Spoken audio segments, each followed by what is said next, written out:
This week is all about detecting trends. And in the previous video, we used conditional formatting, added colors to our data to get a sense of what products are doing best. However, there's a risk in using colors. Some people are colorblind and they might be very bad at distinguishing red from green.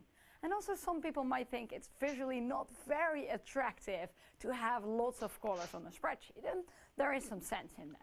So in this video I'm going to show you an alternative way of quickly exploring your data. And this way is called Sparklines, and it was designed by a man called Edward Delft. And he is like the godfather of data visualization. Below the video we will put a few links to a few of his books that are really great. If you want to learn more about how to visualize your data in a concise but beautiful way, I can really recommend these books. So one of the things he invented is called Sparklines, and it is now embedded into Excel.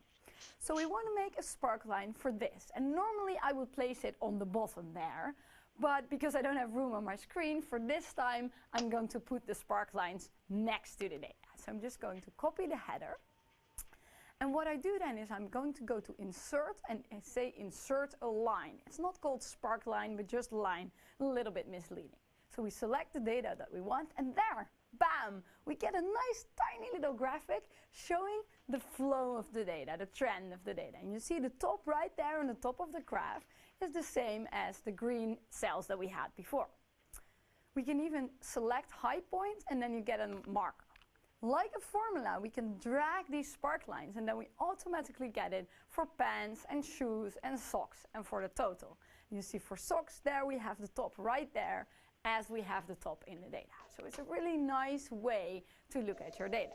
And like with conditional formatting, there are lots of different options that you can use. For example, you can change them into a column bar instead of a trend, which is also nice.